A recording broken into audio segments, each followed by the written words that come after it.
माँ, हिमालय के योगी प्राण को कैसे कंट्रोल करते हैं या कैसे उनको बिल्कुल बैलेंस करते हैं कि एक स्टेट ऐसा आता है जब वो सुपर कॉन्शियसनेस से भी कनेक्ट कर जाते हैं? प्राणों में इतनी शक्ति होती है, प्राण अगर अच्छे से संतुलित आप कर लें तो आप उस स्तर तक पहुंच सकते हैं जो आप पाना चाहते पा लेते हो। क्या प्राण हमारी मानसिक बीमारियों और जो शारीरिक बीमारियों होती हैं उन पर भी असर करता है? हाँ, क्योंकि जब प्राण असंतुलित होंगे, ऊर्जा के केंद्र जब आपके असंतुलित होंगे तो आपको ऑटोमेटिकली परेशानियां आना शुरू हो जाएंगी। माँ, जब मृत्यु होती है तो क्या ये सारे प्राण बाहर निकल जाते हैं? क्योंकि जनरली हमने ऐसा सुना है कि प्राण निकल गए, प्राण पखेरु हो गए या आत्मा ने शरीर छोड़ दिया। इन प्राणों का क्या होता है जो ये योग शास्त्र में 5 प्रकार के प्राण बताए गए हैं?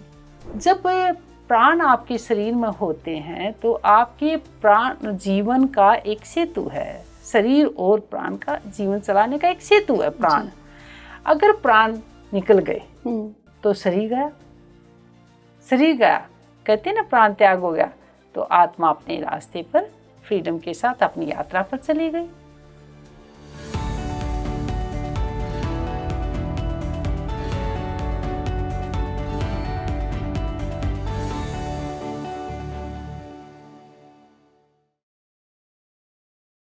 नमस्कार भारत, आप देख रहे हैं स्पीकिंग ट्री। मैं हूं आपके साथ इला गोस्वामी। हम सभी एक जीवन शक्ति की मदद से अपना पूरा जीवन गुजारते हैं। हमारे अंदर हम जो सांसें ले रहे हैं, हम जो देख पा रहे हैं या जितनी भी एनर्जी हमारे अंदर है, वो सभी प्राण शक्ति की वजह से है। तो ये प्राण शक्ति, प्राण ऊर्जा या प्राणिक एनर्जी आखिर होती क्या है? क्या हम इसे देख सकते हैं? विज्ञान इसको कैसे परिभाषित करता है? और आपकी लाइफ में, आपके जीवन में ये प्राण ऊर्जा कितना महत्व रखती है? आज के पॉडकास्ट में हमने इन्हीं विषयों पर बात करी है। ये विषय एक्चुअली मुझे बहुत पसंद है। बहुत साल पहले की बात है, स्पीकिंग ट्री के लिए एक वीडियो बनाया था मैंने प्राण ऊर्जा पे, लेकिन किसी आध्यात्मिक गुरु से प्राण शक्ति पर बहुत गंभीरता से बात कभी नहीं हुई।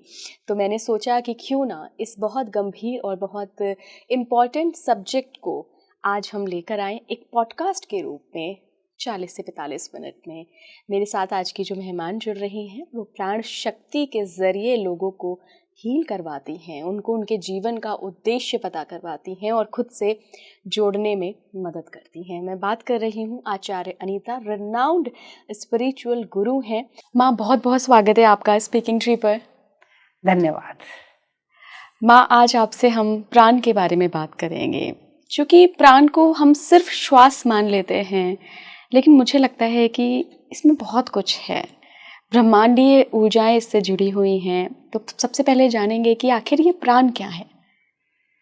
प्राण केवल वैदिक और उपनिषदों के अनुसार प्राण को केवल श्वास या ऑक्सीजन नहीं माना गया है, श्वास की अभिव्यक्ति है। यानी कि प्राण, श्वास प्राण का स्थूलभूत, अगर ध्यान देंगे, श्वास, जैसे आपने पूछा कि श्वास क्या, श्वास प्राण का स्थूलभूत, और प्राण चेतन ऊर्जा यानी कि हमारी आत्मा की ऊर्जा और जीवन तत्व। तैत्तिरीय उपनिषद में कहा गया है कि प्राण ही सबको धारण करता है, यानी कि प्राणों ही भूतानाम आयु। प्राण केवल शरीर को चलाने वाला वायु संचार ही नहीं है, बल्कि चेतना से जुड़ने वाला चेतन जीवन तत्व भी है। प्राण को हमने एक ऊर्जा माना है, आपको शरीर को चलाने के लिए और चेतना से जुड़ने के लिए एक ऊर्जा मानी है, यही प्राण है। माँ, आपने कहा कि चेतना से जुड़ने का एक जरिया है, जीवन तत्व है। हाँ। तो माँ, अगर क्या प्राण सबके अंदर है? ये पहली बात तो हम ये कि प्राण ऊर्जा क्या सबके अंदर विद्यमान है? अगर है तो क्या सबके अंदर, आपके अंदर भी वही प्राण ऊर्जा है जो मेरे अंदर प्राण ऊर्जा है? यस, प्राण ऊर्जा सबके अंदर है, क्योंकि चेतन के साथ जुड़ा हुआ ये प्राण ऊर्जा है।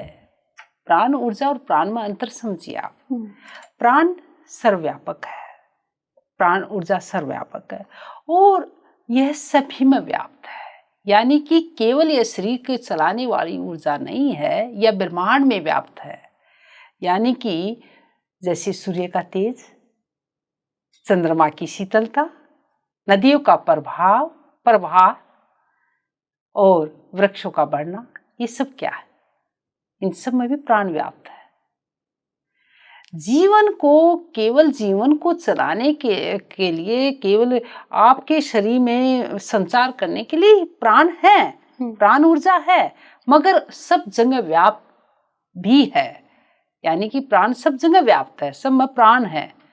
जैसे नदियां, तारे, चंद्रमा, हम जो दिखाई देता, सब में प्राण व्याप्त है। तो प्राण ऊर्जा से हमारी चेतन ऊर्जा जुड़ती है, यानी कि आत्मा, और हमको जो चला रही है। आपका यही सवाल है ना, सार्वभौमिक है वो, सब जगह व्याप्त है वो। यानी कि हम कहेंगे कि प्राण से और प्राण ऊर्जा सब जगह व्याप्त है, ब्रह्मांडीय ऊर्जा है ये, और ये सब जगह अपने होने से सारा संचार कर रही है। माँ, ये शरीर के स्तर पे है या फिर ये आत्मा के स्तर की बात है? ये शरीर और आत्मा के परे नहीं है, ये शरीर और आत्मा के बीच का सेतु है। अच्छा। ये एक दूसरे के जोड़ने का एक सेतु है, एक मार्ग है कि जब प्राण चलेंगे तो आपके साथ जुड़ेगा ना शरीर से। जब हम प्राण लेंगे, श्वास लेंगे, छोड़ेंगे, एक जीवन शरीर और आत्मा के बीच का एक सेतु है, वही प्राण है। कई लोग हैं माँ जो प्राण ऊर्जा को हीलिंग के लिए इस्तेमाल करते हैं। हीलिंग और प्राण ऊर्जा के बीच क्या कनेक्शन है? हीलिंग और प्राण ऊर्जा एक ही है, उसका नाम अलग रूप में दे सकते हो। आप कह सकते हो ये हीलिंग है, ये प्राणिक ऊर्जा है, ये एनर्जी है, ये वाइब्रेशन है, तो एक ही। एनर्जी तो सब जगह विराजमान है, आप में, सब में एनर्जी, सब वाइब्रेशन है। क्योंकि हमारा जीवन, हम जीवित है तो वाइब्रेशन है, तभी जीवित है, उसी को ऊर्जा कहते हैं। तो मैं ये कहना चाहूंगी इला कि आप हीलिंग का एक दूसरा नाम हो सकता है। जैसे हम आपके नाम डिफरेंट रख सकते, मगर है तो एक ही है, तो ऊर्जा ही जो प्राणों को चलाती है। जैसे मैंने पहले कहा कि प्राण शरीर का मतलब श्वास प्राण की स्थूलभूत है, और प्राण चेतन ऊर्जा। तो ऊर्जा एक ही है जो सब चेतना को चलाती है, जो क्रिएट करती है, ब्रह्मांड में व्याप्त है। तो हीलिंग का एक दूसरा नाम हो सकता है, ऊर्जा तो सेम ही है। माँ, प्राण, अपान और उदान, इन तीनों में क्या कोई अंतर है या ये तीनों एक ही हैं? सबसे पहले आपको समझना होगा, योग शास्त्र के अनुसार प्राणों में 5 प्राणों का उल्लेख दिया गया। अच्छा। प्राण यानी कि जो प्राण हृदय में स्थित है, जो आपकी आकर्षण का पोषण करते हैं, यानी कि हृदय में स्थित है, वो प्राण है जो आपके जीवन को पूरे चलाता। अब अपान, उदान, समान, व्यान, इन 5 का उल्लेख दिया गया है। ये अलग अलग नाम है, प्राण एक ही है मगर नाम अलग अलग है। जैसे एक मैं अब आपको बताने जा रही हूँ कि अलग अलग जगह स्थित है। जैसे आप कहीं यहाँ पर कहीं आपका अलग नाम है, कहीं अलग नाम दिया गया है, घर में कहीं अलग नाम दिया गया है, और आप कहीं और जाती हो वहाँ कहीं आपको अलग नाम से फ्रेंड पुकारते हैं। ये प्राणों का 5 प्राण का उल्लेख दिया गया है जो अलग अलग ऊर्जा में स्थित है। ये प्राण जो है हृदय में स्थित है, हृदय क्षेत्र है इसका, तो यहाँ इसको प्राण कहा गया है जो हृदय को चलाता। दूसरा आपने कहा अपान, वो आपके नाभि के नीचे का क्षेत्र है, जहां सृजन होता, उत्सर्जन होता, जहां पर शक्ति होती, मलमूत्र इत्यादि जो भी त्याग होता वहां से, वो सर्जन उत्सर्जन का केंद्र है। अपान जहां है ऊर्जा है वहां पर, इसलिए अपान बोला गया। उदान जहां कंठ क्षेत्र है। अच्छा। तो यहाँ पर स्मृति, वाणी, मधुरता, प्रेम इत्यादि। समान की अगर मैं बात करूं तो समान आपके नाभि का क्षेत्र है, जहां पर हम भोजन का एक संतुलित होता भोजन, और व्यान हमारे पूरे शरीर में संचार करता है, रक्त कोशिकाओं में संचार करता है, जो वाइब्रेशन पूरे बॉडी को चलाता है, उसको व्यान कहते हैं। ये ऊर्जा के अलग अलग केंद्र है। योग शास्त्र के अनुसार 5 प्राणों का उल्लेख दिया गया है, जो प्राण, अपान, उदान, समान, व्यान, जिनके अलग अलग जगह ऊर्जा के केंद्र है। क्या माँ हमें कुछ ऐसे फिजिकल या इमोशनल सिम्टम्स मिलते हैं, कुछ संकेत मिलते हैं कि प्राण शक्ति कम हो रही है, या ये 5 प्रकार के प्राणों की आपने बात की, इसमें से कोई कहीं एनर्जी कम है या कहीं एनर्जी ज़्यादा है? ये आपका अच्छा क्वेश्चन है, क्योंकि जब आपके प्राणों में पूरी तरह एनर्जी नहीं है, संतुलित नहीं है, जैसा कि मैंने आपको कहा कि हृदय का क्षेत्र है, वहाँ पर अगर पूरी आपकी प्राणवायु बैलेंस नहीं है और आपका असंतुलित है, तो आपको क्या होगा? कई बार डर लगेगा, परेशानी होगी, आपको स्ट्रेस आएगा, मानसिक रूप से आप परेशान होंगे। अगर वही प्राण की ऊर्जा कई और जैसे हम अपान की बात करते हैं, वहाँ पर अगर ऊर्जा कम है, संतुलित है, तो वहाँ पर क्या होगा? कई बार पेट से संबंधित विकार होंगे, आपको अनजाना एक भय होगा, अपने ऊपर कॉन्फिडेंस नहीं होगा। वही उदान है, अगर आपके यहाँ पर कंठ के क्षेत्र में संतुलित आएगी, वाणी का प्रभाव इतना नहीं होगा, धीरे धीरे आपकी जो बातें हैं वो सुनना कम कर देंगे लोग। कई बार आप बोल नहीं पाते, कई बार आप प्यार नहीं कर पाते, असंतुलित होने की वजह से। ये जब प्राण असंतुलित हो जाते हैं, जब इस तरह के परेशानियां आने लग जाती है, ऑटोमेटिकली आपको ये समझना होगा। अगर समान अगर असंतुलित है और पूरी तरह अपनी पूरी अच्छे उसमें नहीं है, प्रोसेस में, तो आपकी पाचन शक्ति कमज़ोर है, आपका कहीं अनबैलेंस डाइट होगी, कहीं परेशानी होगी, स्ट्रेस आएगा, इस प्रकार की आपकी समस्या आ सकती है। और अगर व्यान है तो आपके पूरी बॉडी में एक वीकनेस फील होगी, आप पूरी तरह एनर्जेटिक महसूस नहीं करेंगे, पूरी तरह एनर्जाइज महसूस नहीं करेंगे और आलस्य धीरे धीरे आने लग जाता है। माँ, हिमालय के योगी प्राण को कैसे कंट्रोल करते हैं या कैसे उनको बिल्कुल बैलेंस करते हैं कि एक स्टेट ऐसा आता है जब वो सुपर कॉन्शियसनेस से भी कनेक्ट कर जाते हैं? हमारे ऋषि मुनि योगी प्राणों की सहायता से अपने प्राण अलग अलग ढंग से करते थे। बंद जैसे प्राण है, कुंभक है, प्राणायाम के जरिए वो उस स्तर तक पहुंच जाते थे जहां सबकॉन्शियस माइंड में सब चीजें उनको आइडिया हो जाती थी। प्राणों में इतनी शक्ति होती है, प्राण अगर अच्छे से संतुलित आप कर लें तो आप उस स्तर तक पहुंच सकते हैं जो आप पाना चाहते, पा लेते हो, क्योंकि वो है एक ऐसी बैलेंस ऊर्जा आपके अंदर संचार कर रही होती है कि आप अपने प्राणों के जरिए, यानी कि अपने प्राणायाम के जरिए, जब आप कई कई दिन तक उपवास रखते हो तो आप समान प्राण को बहुत संतुलित रखते हो। आप कुंभक है, आप बंद है, इस तरह के जब प्राणायाम करते हैं जो हमारे ऋषि मुनि योगी करते थे, तो वो उस अवस्था के स्तर तक पहुंच जाते थे जहां पर बहुत असंभव नहीं है, संभव है, पर बहुत उच्च स्तर तक वो पहुंच जाते थे। क्या हमारे पुराने जन्म भी याद आ जाते हैं माँ? हमारे पुराने जन्म को हम अपने कर्मों से ही काटना चाहते हैं ना, कि हमारी आत्मा चाहती है कि मैं निरंतर आगे बढ़ूं, मैं इस जीवन मरण के बंधन से छुटकारा पाऊं।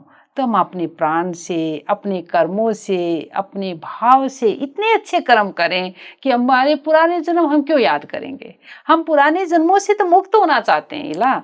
हम चाहते हैं कि वो जन्म इतने अच्छे कर्म करे कि पुराने जन्म इस जन्म में कटे और हम बंधन से छूटे और हमारी आत्मा मोक्ष तक पहुंचने की कोशिश करे। हमारा जन्म जो मानव का हुआ है वो एक परमात्मा को जानने के लिए हुआ है। इतना अच्छा जन्म मिला, क्यों ना अपने योग के द्वारा, प्राणायाम के द्वारा हम उसको जाने। बिल्कुल माँ, थोड़ा सा मैं मेंटल इश्यूज और फिजिकल इश्यूज, जो हमारे मानसिक स्वास्थ्य और जो शारीरिक स्वास्थ्य हैं, उनसे जुड़ी परेशानियों की तरफ आना चाहूँगी क्या प्राण हमारी मानसिक बीमारियों और जो शारीरिक बीमारियों होती हैं उन पर भी असर करता है? हाँ, क्योंकि जब प्राण असंतुलित होंगे, ऊर्जा के केंद्र जब आपके असंतुलित होंगे, तो आपको ऑटोमेटिकली परेशानियां आना शुरू हो जाएंगी। जब हम ध्यान, प्राणायाम और साधना सिखाते हैं, तो हमारा भाव होता है कि मनुष्य स्वस्थ रहे, आपकी मेमोरी ठीक रहे, आपका माइंड ठीक रहे। जब भी आप कभी परेशान होते तो आपको बता दिया जाता है कि थोड़ा रिलैक्स करें, थोड़ा सा अपने आप को जाने, ऐसे जगह बैठे जहाँ से ऊर्जा मिले। ऊर्जा के स्रोत अलग अलग हैं। जैसे आप जब बाहर घूमने जाते हैं तो आप प्रकृति से ऊर्जा लेते हैं, आप हील करते हैं अपने आप को। जब आप जल के सामने बैठते तो जल से ऊर्जा लेते हो, जब आप सूर्य के सामने बैठते सूर्य से ऊर्जा लेते हो, आप आकाश से, आप जमीन से ऊर्जा लेते हो। जब ऊर्जा लेते हो तो आप अपने प्राण को संतुलित रख पाते हो, और जब संतुलित रख पाते हो तो स्वास्थ्य ऑटोमेटिकली ठीक होगा। अगर प्राण संतुलित नहीं होगा इला, तो क्या होगा, आपका स्वास्थ्य धीरे धीरे खराब होने लग जाएगा।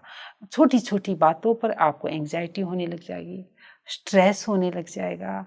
आपको देखना होगा कि मुझे कौन सी ऐसी समस्या है मेरे मन में, मेरे शरीर में, कि जिसकी वजह से मैं परेशान हूँ, और जो समस्या उसको आइडेंटिफाई करना पड़ेगा। और उसी प्राण, जो मैंने 5 प्राणों की बात की योग शास्त्र में जो उल्लेख दिया गया है, उसी प्राण को आपको संतुलित करना पड़ेगा। किसके द्वारा? अपने ध्यान के द्वारा, समाधि के द्वारा, प्राणायाम के द्वारा। तो आप जब संतुलित रखेंगे, स्वास्थ्य ऑटोमेटिकली ठीक होगा।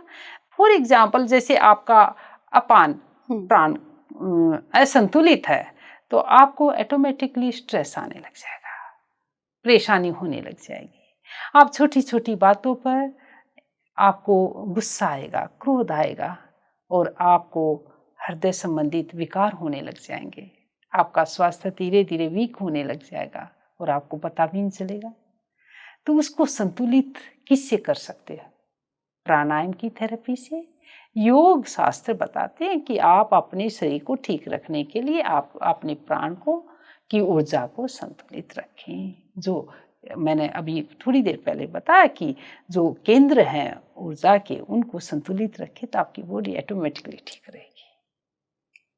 बिल्कुल। और माँ, जो बहुत सारे विचार बार बार हमारे मस्तिष्क में आते रहते हैं, मन में आते रहते हैं, विचारों से हमें मुक्ति नहीं मिलती है। तो जो ये ओवर थिंकिंग है, इसका कारण कौन सा प्राण बनता है? अगर ओवर थिंकिंग की बात करें तो 2 तरह के प्राण ले सकते हैं, कि हमारा समान या कि भोजन हम कैसे कर रहे हैं। हाँ, भोजन पर भी बहुत डिपेंड करता है समान में। जैसे पाचन जहाँ पर संतुलित होता है भोजन और उदान, यानी कि वाणी या हाँ, क्योंकि बार बार हमारे विचार जब आएंगे तो हमारे मधुरता, स्मृति, तो स्मरण रहेगा विचारों में क्या है, वो याद क्यों आ रहे बार बार। और भोजन हमें क्या दे रहा है?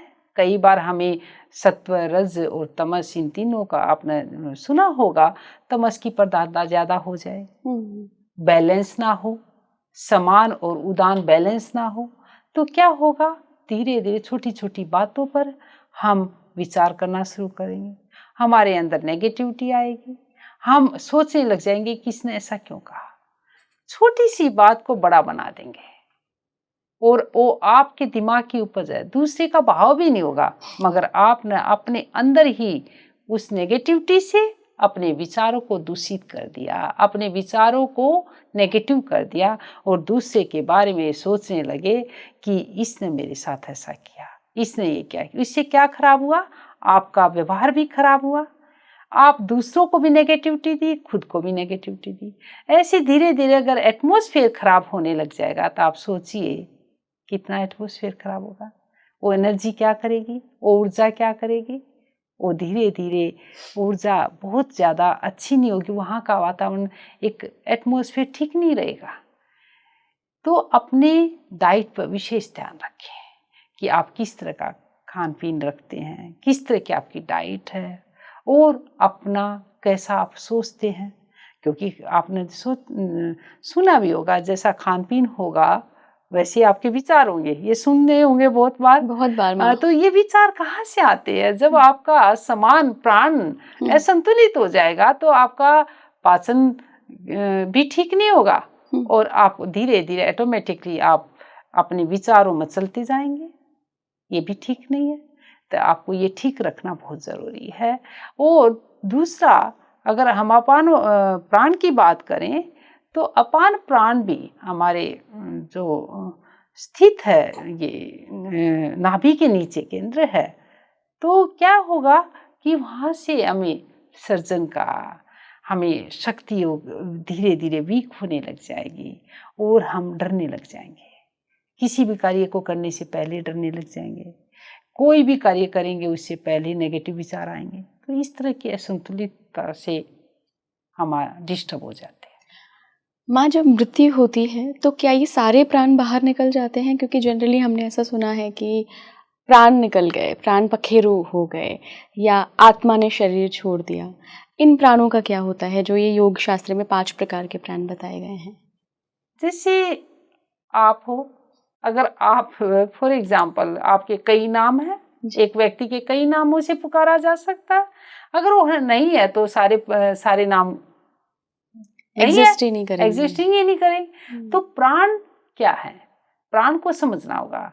शरीर का प्राण है, शरीर का स्थूलभूत, यानी कि जब प्राण आपके शरीर में होते हैं तो आपके प्राण जीवन का एक सेतु है, शरीर और प्राण का जीवन चलाने का एक सेतु है प्राण। अगर प्राण निकल गए तो शरीर गया, शरीर गया, कहते हैं ना प्राण त्याग हो गया, तो आत्मा अपने रास्ते पर फ्रीडम के साथ अपनी यात्रा पर चली गई।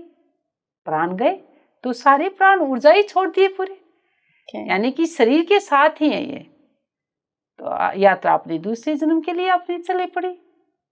तो ये प्राण जब तक है, जब तक शरीर है, यानी कि शरीर को बांधे हुए आत्मा और शरीर का एक सेतु है ये प्राण, जो आपको बांधे हुए, वो शरीर छूट गया तो प्राण गए।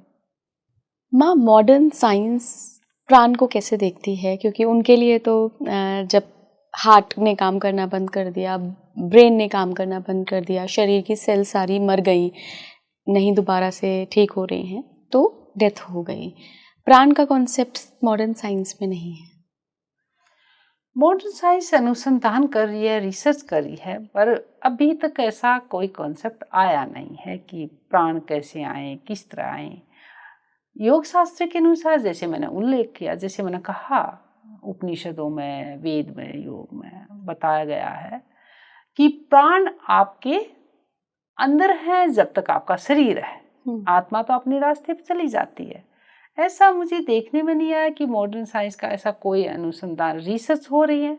और सब जगह ये भी है, वैज्ञानिक अपने अपने ढंग से प्राण ढूंढ रहे हैं, जैसे मंगल पर, चंद्रमा पर।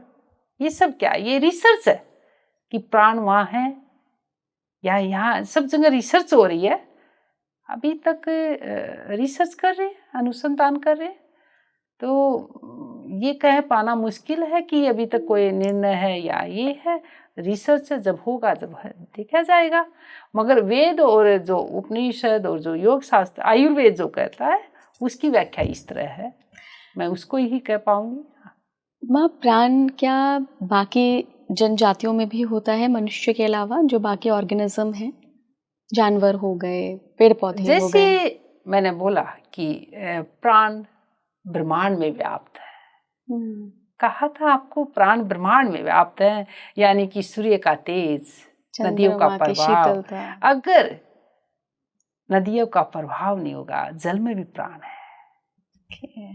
चंद्रमा की शीतलता, और आप पेड़ों का बढ़ना, प्रकृति को देखिए, आपको फिर महसूस होगा कि प्राण है, सब जगह व्याप्त है। तो हाँ, सब जगह प्राण ब्रह्मांड में व्याप्त है, और उसी से ये सृष्टि की रचना चल रही है। ऐसी एनर्जी, ऐसा है कि उसी से हम सब अपनी ऊर्जा ले रहे हैं।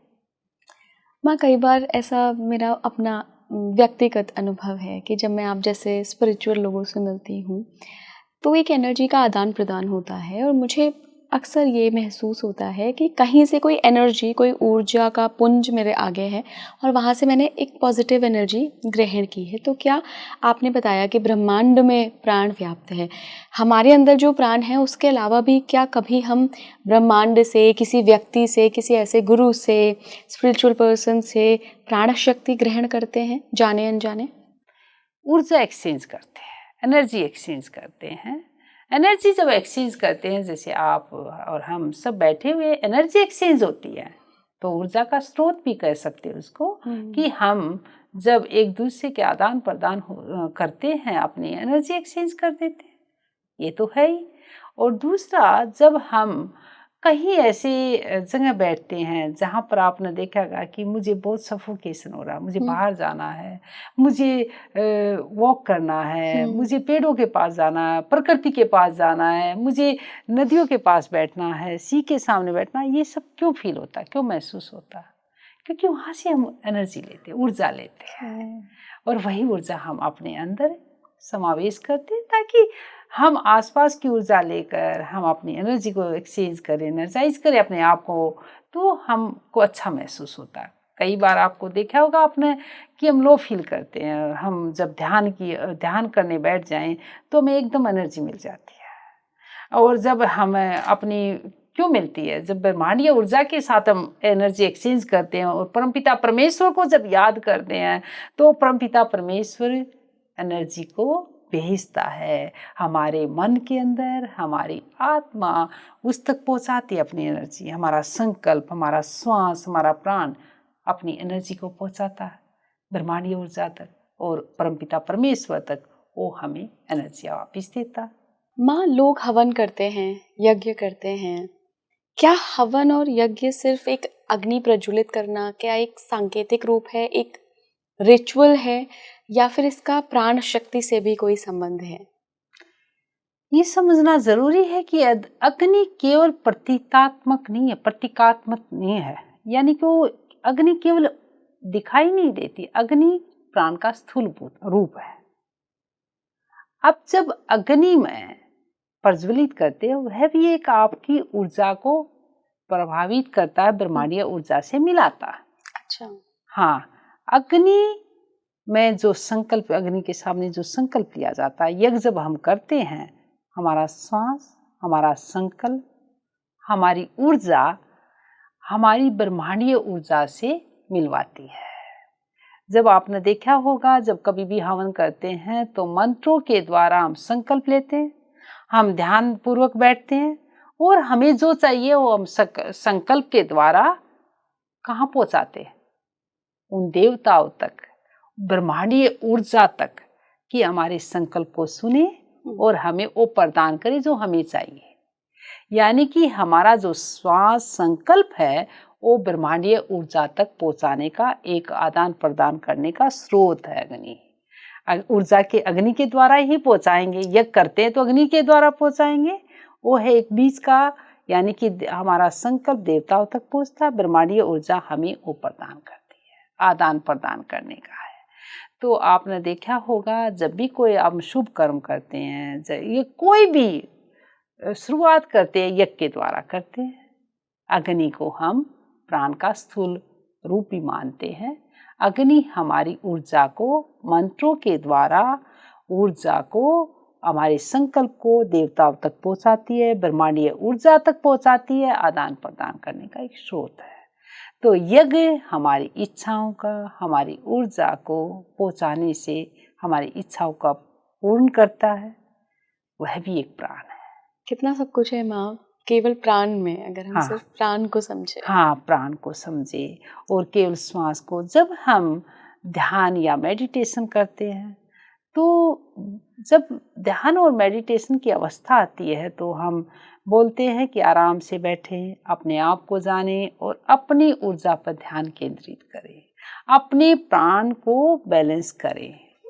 और फिर जैसे ही हम अपने प्राणों को संतुलित करते हैं, यानी कि जैसे उल्लेख किया गया, तो अपने आप को एनर्जाइज महसूस करते हैं ना। कई बार देखा होगा, हम अपने आप को जब जैसे ही मेडिटेशन करते हैं, ध्यान करते हैं, अपने आप को थोड़ी ही देर में एनर्जाइज महसूस करते हैं, एनर्जी, ऐसा लगता है कि हमें बहुत स्फूर्ति मिल गई, ऊर्जा मिल गई।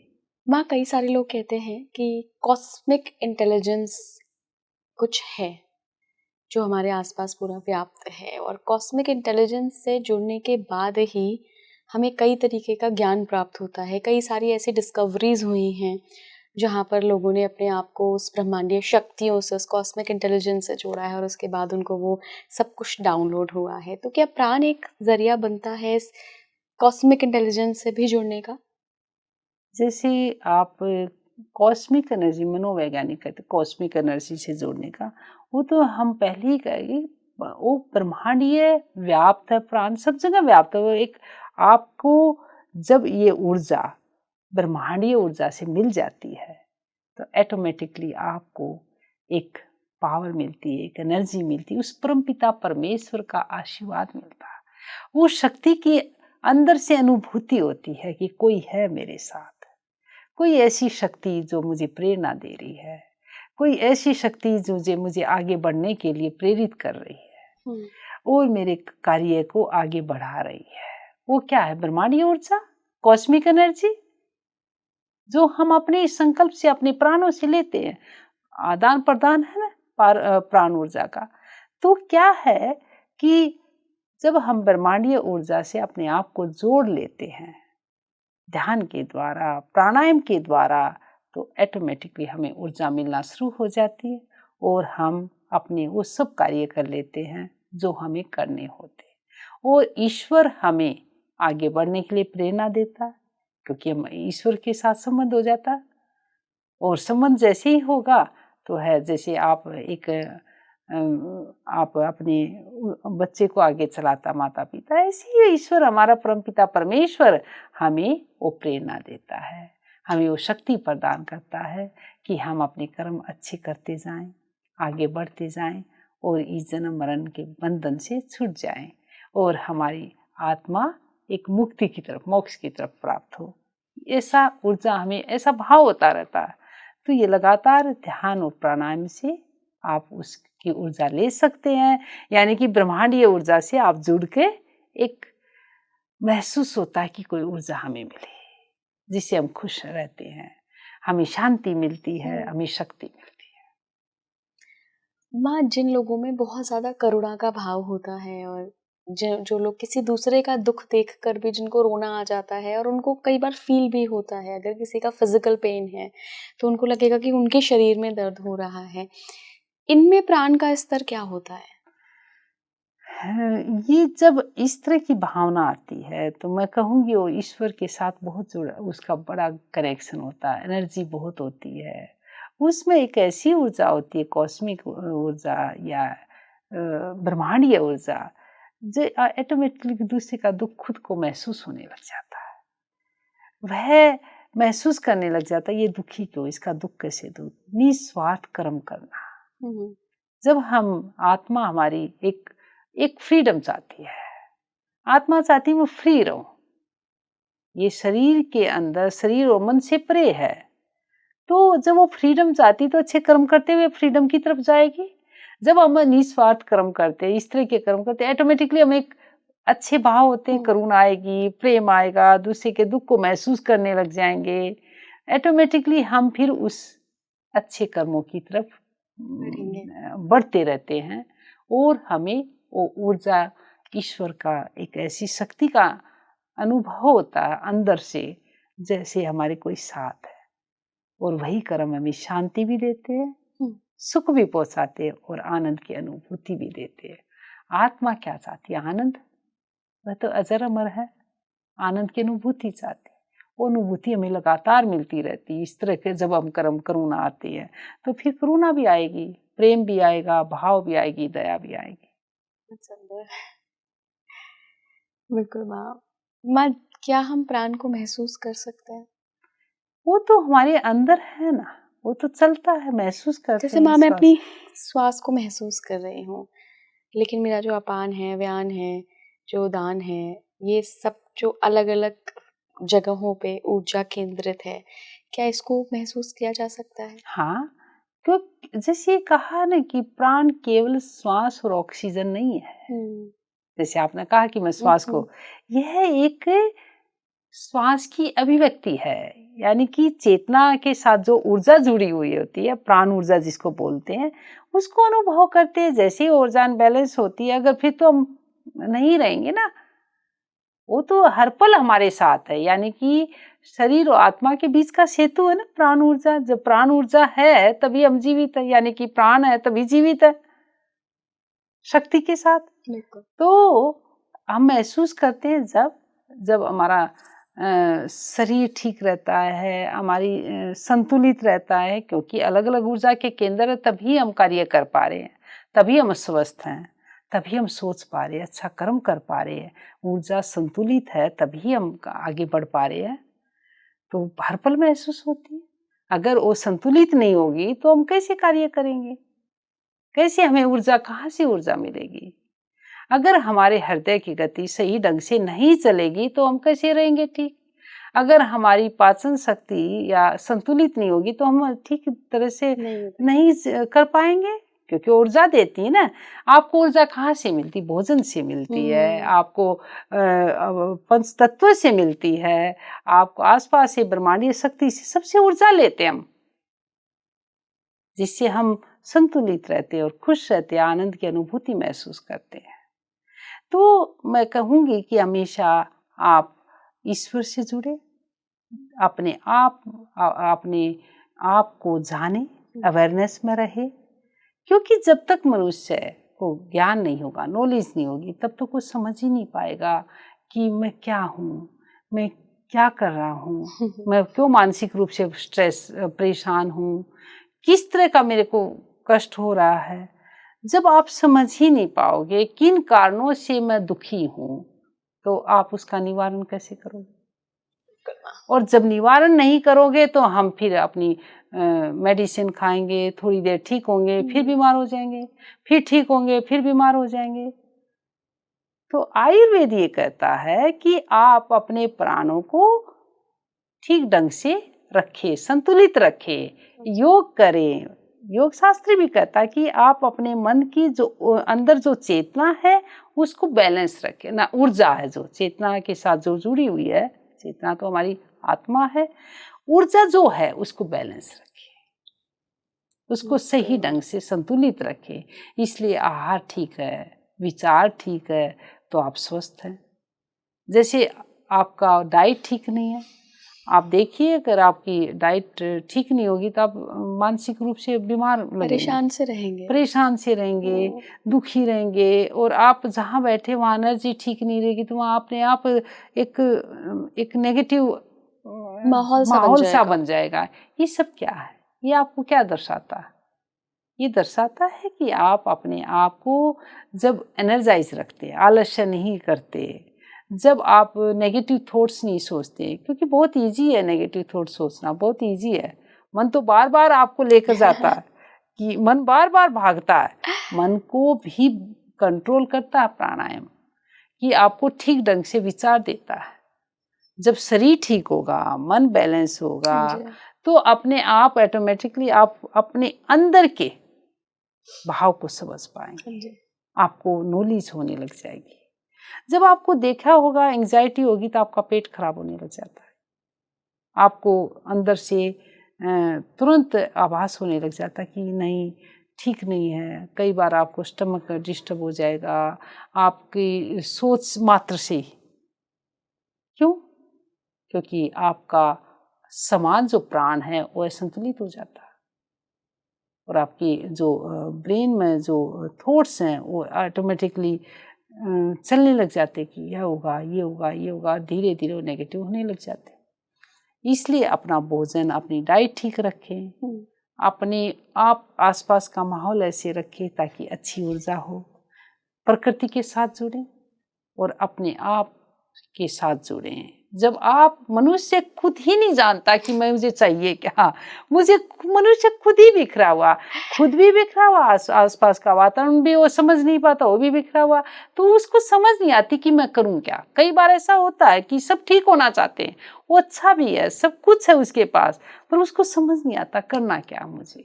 मुझे कैसे करना चाहिए, मैं अगर प्राणायाम भी कर रहा हूँ, मैं योग भी कर रहा हूँ, मैं अपनी एक्सरसाइज भी कर रहा हूँ, फिर भी मैं ठीक नहीं हो रहा, क्योंकि वो केंद्र बिंदु को जान नहीं पाता। इसलिए मेंटोर बहुत जरूरी है, जानना बहुत जरूरी है। जो जानकार है उससे जाने और अपने आप ठीक रखे। स्वास्थ्य ठीक होगा तो आप कार्य भी अच्छे ढंग से कर पाएंगे, अपनी जो करना चाहते कर्म भी अच्छे ढंग से होंगे। अगर कर्म बंधन से छूटना चाहते हो तो अपने स्वास्थ्य को ठीक रखना होगा, क्योंकि शरीर आत्मा का एक, आत्मा को रखे हुए है। एक वो शरीर जो है आपका वही तो कार्य करवा रहा है। अगर शरीर नहीं होगा, स्वास्थ्य नहीं होगा तो कहाँ से कार्य करोगे। तो कर्म करने के लिए अपने स्वास्थ्य को भी रखना जरूरी है, एक दूसरे से संबंधित है। माँ, आज आपने मुझे लगता है प्राण को बहुत अच्छे तरह से परिभाषित किया है मेरे दर्शकों के लिए। बहुत बहुत धन्यवाद माँ जुड़ने के लिए। आपका भी बहुत बहुत धन्यवाद। अपने कुछ विचार रखने का मुझे एक बहुत अच्छा अवसर मिला। मेरे अनुसार जो विचार हैं वो मैं रख पाई। अब आगे यात्रा में अगर जुड़ेंगे अपने बिल्कुल माँ, ये यात्रा हम कंटिन्यू रखेंगे आगे भी। आप मुझे कमेंट बॉक्स में बताइएगा कि क्या समझ आया आपको प्राण के बारे में, और क्या जो लक्षण माँ ने बताए, जो संकेत माँ ने बताए हैं, क्या वो आपको भी महसूस होते हैं। अगर ऐसा है तो समझ लीजिए कि कहीं ना कहीं प्राण ऊर्जा में कमी आ रही है या कुछ इम्बैलेंस है, डिस्टर्ब चल रहा है प्राण ऊर्जा। अगली बार फिर जुड़ेंगे माँ के साथ एक बहुत ही बेहतरीन विषय के साथ। आज के लिए इतना ही। जुड़े रहिए स्पीकिंग ट्री के साथ। नमस्कार।